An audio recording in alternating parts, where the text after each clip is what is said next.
Bonsoir. Depuis le 1er janvier 1960, le Cameroun est devenu un État, mais il n'est pas encore une nation. Est à nous de la bâtir, est à nous de la construire, est à nous de la développer. Ces propos sont tirés du discours du président, le tout premier président Amadou Ahidjo, le 1er janvier 1960. Nous parlons aujourd'hui de culture juridique dans notre émission qui traite du nationalisme entre avancée et reculade. Nous vous revenons après cette halte.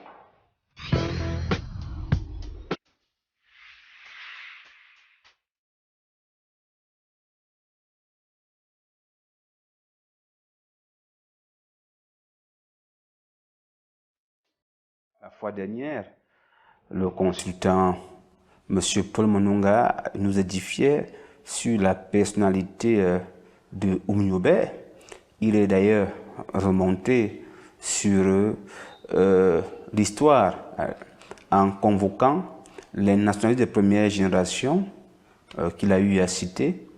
Nous avons eu Dolan Mangabel, Ngossodjine, Marcel Paul Samba et même d'autres également, Charles Tangana, qui d'une manière ou d'une autre ont su faire montre de nationalisme face à la pénétration européenne et occidentale.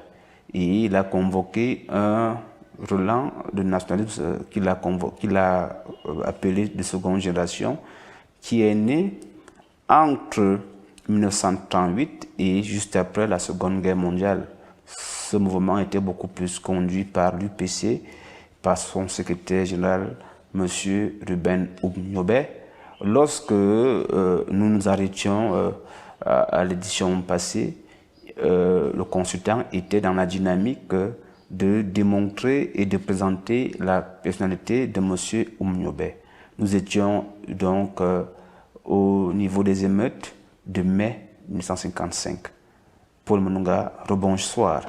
Bonsoir une fois de plus, docteur Emmanuel Atangana. Bonsoir aux téléspectateurs de Glory Channel.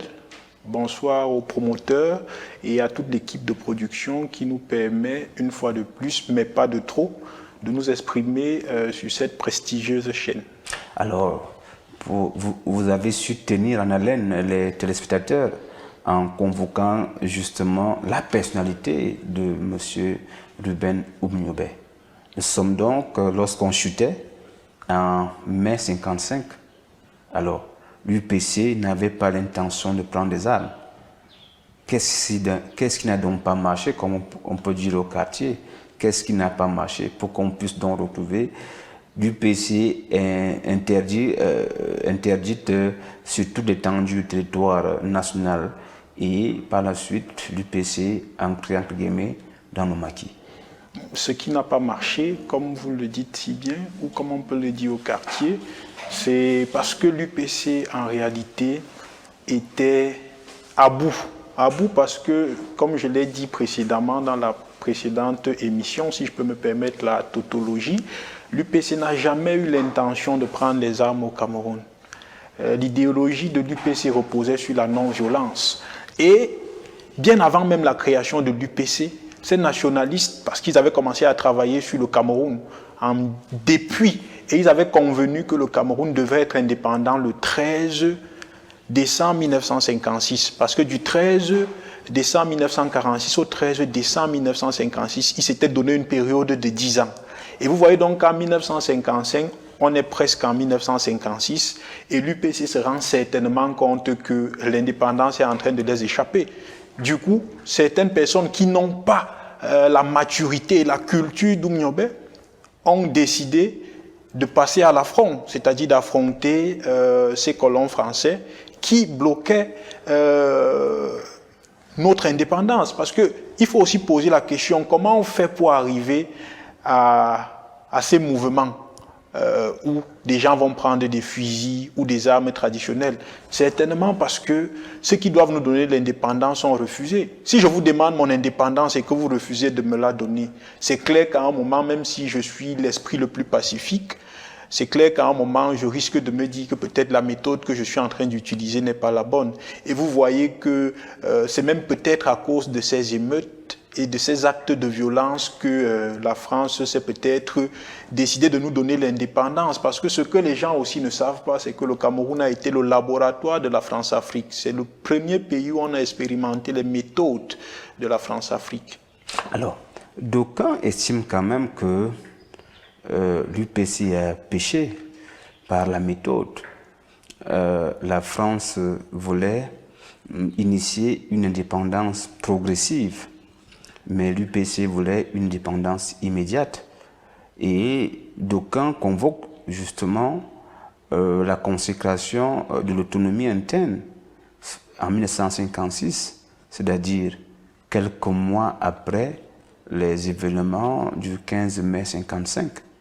Pourquoi n'avoir donc pas pu attendre, refuser la progressivité pour convoquer l'immédiateté, puisque le but était le même, la recherche de l'indépendance? J'ai peur de dire que ceux qui l'affirment se trompent, parce que quand vous faites quand même des recherches, l'UPC était dans le principe de la progressivité. C'est pour ça que l'UPC a pensé à la décentralisation. Je vais vous expliquer ce qu'il pensait déjà. Un des principes qu'il pensait dans leur décentralisation, puisqu'il se disait que les cadres locaux n'étaient pas suffisamment prêts pour gérer l'État. Il pensait donc que, en collaboration avec les colons, ils devaient utiliser la décentralisation. Comment?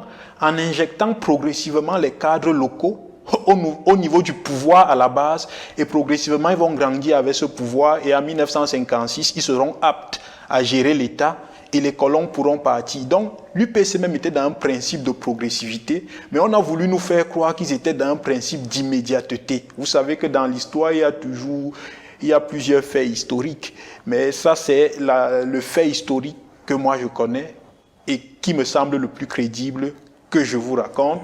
Donc l'UPC n'a jamais été dans l'immédiateté, ils ont été dans la progressivité, mais sauf que ce sont les conditions d'indépendance qui posaient problème aux Français, parce qu'ils ne voulaient pas une indépendance cosmétique, ils voulaient que soit on est indépendant, soit on ne l'est pas. C'était ça le véritable problème. Mais justement, lorsqu'on convoque le laboratoire, d'aucuns également, en fait, cette dynamique, cette position, cette thèse défendue par plusieurs, estiment que la représentation joue déjà le rôle de symbole ou alors de fil d'Ariane ou de laboratoire pour pouvoir former des cadres. Raison pour laquelle ils ont convoqué entre 1946 et 1956 également 3 sortes d'assemblées.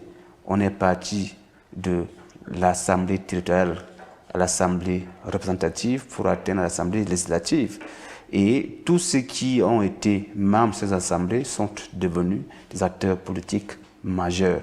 Est-ce qu'il n'était peut-être pas opportun pour ce qu'on a convoqué comme activistes de s'arrimer à la donne de l'évolution pour pouvoir avoir un Cameroun prospère, riche, indépendant, mais un Cameroun qui ne devait pas perdre ses pères, qui ne devait pas perdre ses valeurs.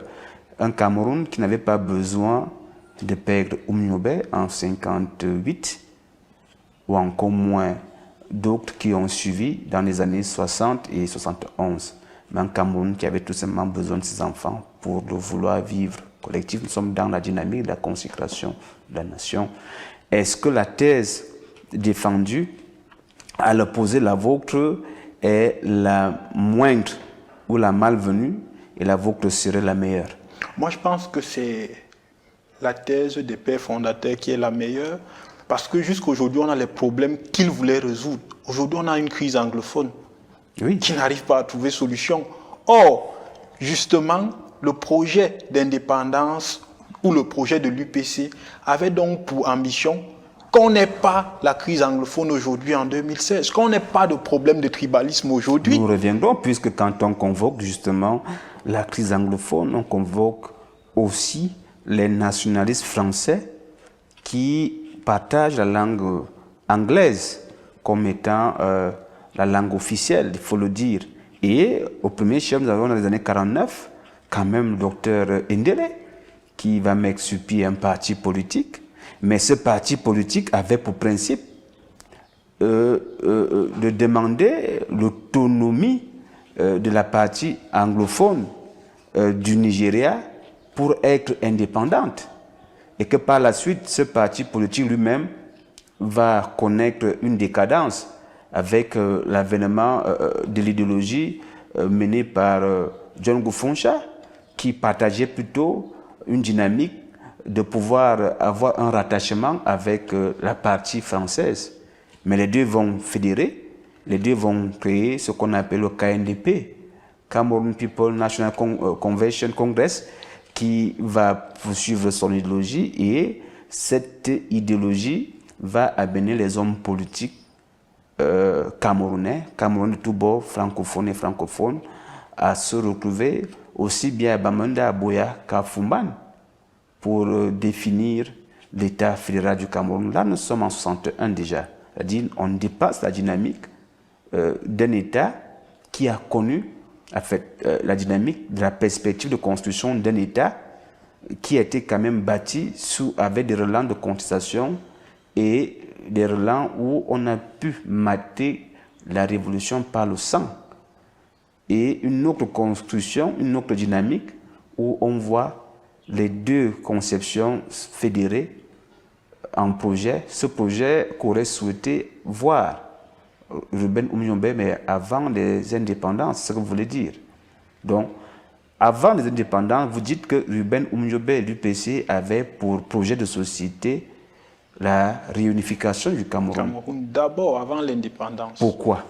Parce qu'il disait qu'il n'y a jamais eu deux Cameroun, que le fait que le Cameroun soit administré d'un côté par les Anglais et d'un autre par les Français n'était qu'un accident de l'histoire. Donc pour lui, il était judicieux que le Cameroun se réunisse d'abord avant d'aller à l'indépendance. Et il précisait qu'on réunit ce qui a été désuni. Et je vais faire une révélation à vos téléspectateurs.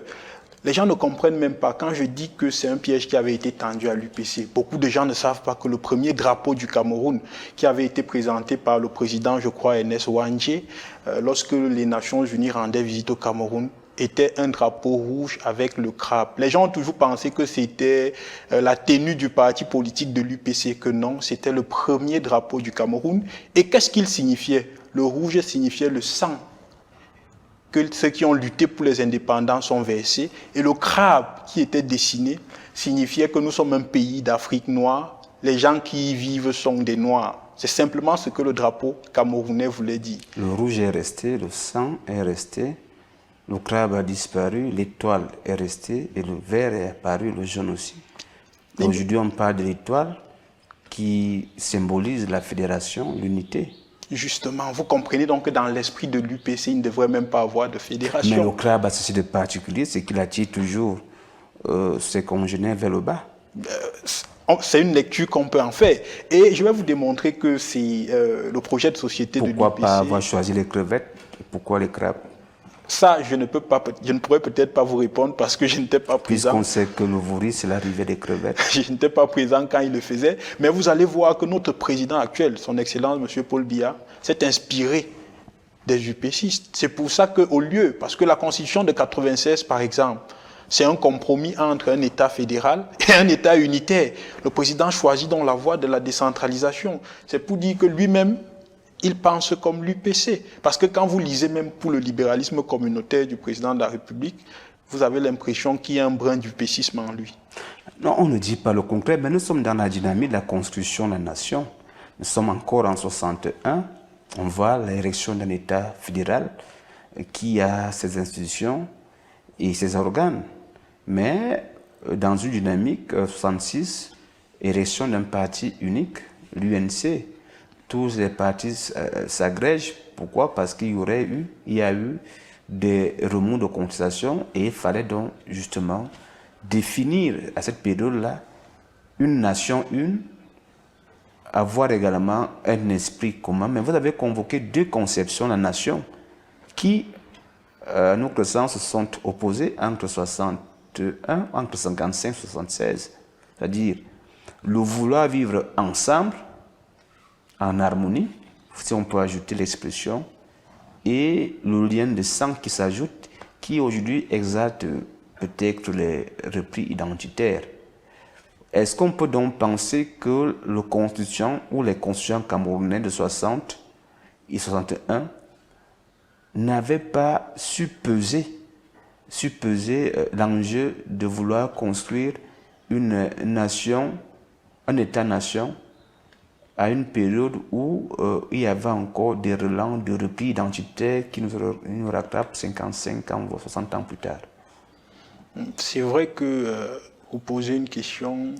C'est-à-dire de manière superficielle, on vous demande de bâtir une nation, mais on ne tient pas compte que vous sortez de quelque part et que parfois la fibre ethnique, à cette période, parle davantage que la fibre patriotique.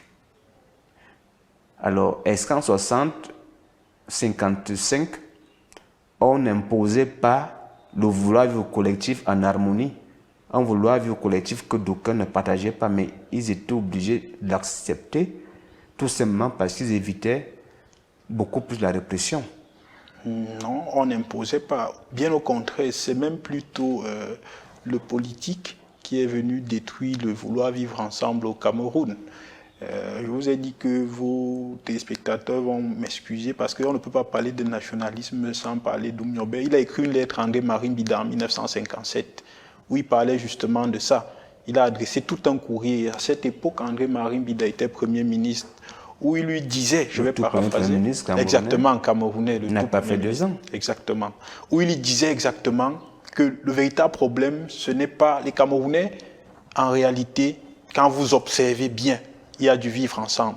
C'est quand vous sortez de la sphère politique que vous vous rendez compte que c'est le politique qui nous fait croire qu'on ne veut pas vivre ensemble. Pourtant, on veut vivre ensemble. C'est pour ça que j'ai dit que les deux conceptions sciaient à la construction de la nation au Cameroun, où il lui disait donc qu'il ne faudrait pas que les hommes politiques mêlent la tribu à la politique, parce qu'en voulant y mêler la tribu à la politique, au lieu que la tribu concourt, parce qu'il disait que le Cameroun est une fédération culturelle, donc au lieu que ces cultures donc, permettent au Cameroun de rayonner et de se développer, elles pourraient devenir un danger et un poison, parce que généralement, les masses ne sont pas éduquées, elles suivent généralement leurs leaders à l'emporte-pièce, donc pour lui, il était capital qu'on essaye de dépolitiser la tribu, qu'on ne mêle pas nos tribus à la politique et que nos hommes politiques sachent faire la part des choses. Qu'on ne soit pas dans un état où c'est parce qu'on serait d'une aire géographique un peu plus dense que celle d'un autre qu'on penserait qu'on serait un homme politique supérieur à un autre. Pour lui, tous les Camerounais devraient être égaux sur la scène politique et on devrait éviter de mêler la tribu à la politique. Je pense que c'est ça le problème aujourd'hui. Est-ce que le discours, justement, ne posait pas problème? Lorsqu'on convoque la fédération en lieu et place du brassage culturel. Lorsqu'on convoque la fédération des cultures, on tient quand même en compte l'autonomie ou l'autonomisation de ces cultures. Mais lorsqu'on convoque le brassage des cultures, on convoque ici l'uniformisation, voire l'uniformité des cultures.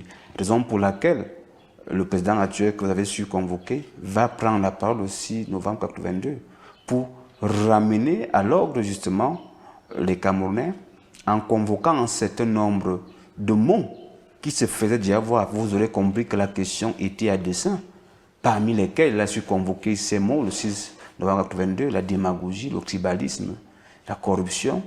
Et il a dit aux Camerounais de dire non à ces pratiques et de voir davantage ce qui est mieux pour nous. Raison pour laquelle, dans ces différentes tournées qu'il a eu à faire en 91-12, il va dire qu'on doit se reconnaître tous comme Camerounais, même si on est Ewondo, Boulou, Bamileke, Bakweri, et ainsi de suite. On a l'impression qu'aujourd'hui, c'est plus la fédération des cultures qui est exaltée. Ce discours qui a été justement au moins conçu dans une correspondance que vous évoquez, au lieu du brassage culturel. Et d'aucuns demandent beaucoup plus aujourd'hui la fédération en Cameroun, la fédération communautaire en lieu et place même d'un État fédéral ou d'un État unitaire décentralisé. Juste pour dire qu'est-ce que sont pas les mots, les concepts, les notions qui ont permis aux Camerounais de se regarder, pas forcément en chaîne de faïence, mais de se regarder autre par rapport aux liens de sang, par rapport à la langue telle que vous avez su convoquer la conception allemande, mais en remettant en cause le vouloir vivre collectif, le vouloir vivre ensemble en harmonie. C'est ce que je vais dire par rapport à ça. Ce qu'il faut comprendre, c'est que Et il faudrait justement que les propos de Ruben Oumniobé soient bien appréciés et que les Camerounais comprennent la logique qu'il avait dans cette correspondance, et que si les Camerounais sont venus à galvauder ce principe, ils ne devraient qu'en s'en prendre qu'à eux-mêmes, pas à lui. Parce que lui, il avait une vision beaucoup plus, disons, communautariste, où le Camerounais devrait être Camerounais partout, se sentir Camerounais, mais d'autres ont voulu donc instrumentaliser soit la position sociale ou la position ethnique à des fins, il faut le dire, de pouvoir briguer des promotions. oui, il faut bien expliquer parce que ça va dans tous les sens. Le fait qu'il ait voulu, parce que même le président l'a voulu, que chaque Camerounais soit partout chez lui, ne devrait pas en principe annihiler les concepts d'autochtone et d'allogène. Ça, il faudrait d'abord... D'aucuns estiment justement qu'il faudrait le faire. Il y a un brillant Camerounais qui a publié un article, je préfère ne pas citer le nom, où quand même dans ses écrits, il se pose la question de savoir la raison pour laquelle le constituant camerounais peut convoquer le nous en droit public camerounais en remettant en cause le nôtre. Il estime que le nous renvoie à l'autochtonie et qu'on devrait se sentir camerounais partout. Et que si nous sommes camerounais partout, on devrait également bénéficier des mêmes droits et des mêmes avantages et privilèges. Et pourquoi ne pas être assujetti aux mêmes obligations? Ça, ce sont des propos qu'on a pu remettre dans un vers du professeur Luc Sinjoun. C'est une lecture qui est certainement la sienne et que je respecte sans partager, parce que le fait qu'on soit Camerounais et qu'on devrait se sentir à l'aise partout ne signifie pas que vous n'avez pas un village. Ça, il ne faudrait pas qu'on l'exclue. Chacun de nous a un village. Mais maintenant, parce qu'ils ne comprennent pas, quand on parle de vivre ensemble, le vivre ensemble, c'est quoi? Le vivre ensemble signifie que si je viens chez vous, ou alors si vous venez chez moi en Komtou, et que par exemple vous êtes musulman, je respecte votre façon de vivre de musulman et vous respectez la mienne. Je ne critique pas votre façon de vivre. Vous ne critiquez pas la mienne. C'est ça le vivre ensemble. Ça ne veut pas dire que les gens n'auraient plus de village dans un pays. Moi, je trouve quand même un tel raisonnement absurde. Ça veut juste dire que vous vous sentez à l'aise partout où vous vous installez au Cameroun. Pour preuve, il y a des gens qui ne sont pas de Yaoundé, qui ont acheté le terrain à Yaoundé et ils sont à l'aise. C'est ça le vivre ensemble. Mais ça ne va pas changer que chacun a un chez soi. Donc on ne peut donc pas annihiler les concepts d'autochtonie et d'allogène. C'est clair que si je viens dans votre village, je suis un étranger même si je suis Camerounais. Et si vous venez dans mon village, vous êtes étranger même si vous êtes Camerounais. Maintenant, au nom du vivre ensemble, c'est à moi de permettre que vous soyez à l'aise. Vous montrez que vous êtes chez vous dans mon village. Mais alors, pourquoi on assiste aujourd'hui à un regain pas forcément de tribalisme, mais de repli identitaire et même linguistique, des années plus tard? Pour vous, en fait, c'est pour la bonne gouverne de nos téléspectateurs, qu'est-ce qui est à l'origine, puisqu'on a convoqué Ruben Oumniobé, sa correspondance, on convoque André Marimbida, on convoque le président Amaïdjo Aïdjo, on convoque le président Paul Barthélémy Biya, qui avait au moins un projet, c'est-à-dire leurs différents projets tournés autour d'un projet de société, construire un État-nation, construire nation une, même si les méthodes n'étaient pas les mêmes. Mais qu'est-ce qui peut donc amener des Camerounais en 2021 à penser qu'il faudrait peut-être se replier au sein de la communauté ou alors au sein de la langue, à travers la langue, pour davantage se définir en tant qu'être ou en tant que citoyen? Pourquoi aujourd'hui vous avez convoqué la crise du nord-ouest, du sud-ouest, la crise anglophone, et pourquoi aujourd'hui on assiste à des relents de repli identitaire au sein même de la société qu'on appelle francophone? On assiste à cela simplement parce qu'on n'a pas pu parachever la construction de l'État-nation à cause de notre gouvernance qui connaît certains mots. Parce que c'est ça le véritable problème. Mot, M-A-U-X. Exactement. Okay. Qui connaît certains mots. Et ce sont donc ces mots qui font ou qui amènent certaines personnes à penser que ce serait une certaine tribu ou certaines tribus qui gérerait l'État du Cameroun. Et moi, j'ai l'habitude de dire que ce n'est pas vrai. Le président de la République, par exemple, il est du Sud. Le président du Sénat, il est Bamileke de l'Ouest. Le président de l'Assemblée nationale, il est du Nord. Je pourrais citer autant de postes qu'on verrait que tous les enfants des 10 régions sont concernés par la gestion du gâteau national. Mais sauf qu'il y a un problème de redistribution. Et c'est donc là qu'intervient, et c'est ça que je déplore souvent, la lente implémentation de la décentralisation. Parce que la gestion par le haut a démontré son insuffisance. Elle a démontré qu'il était difficile de l'État de pouvoir atteindre la population ou de rencontrer les besoins réels des populations, d'où la décentralisation. Donc, il est même urgent que l'État du Cameroun accélérera l'implémentation de la décentralisation pour que ce problème qui aujourd'hui est présenté comme un problème de tribalisme soit résolu. Parce que quand je parle de gouvernance, vous allez voir, quand on parle de gouvernance, parce qu'en sciences sociales, une pathologie a une seule cause et maintenant on peut identifier des causes secondaires. C'est pour ça que je dis que la principale cause c'est la gouvernance. Et vous allez donc voir que dans la gouvernance, c'est vrai qu'il y a beaucoup de corruption au Cameroun. À un moment, ça peut frustrer les gens. Et ça peut amener des gens à penser qu'il faudrait appartenir à tel clan ou à tel clan, par exemple, pour réussir un concours. Il y a le népotisme, le favoritisme. Il y a des projets qui n'avancent pas.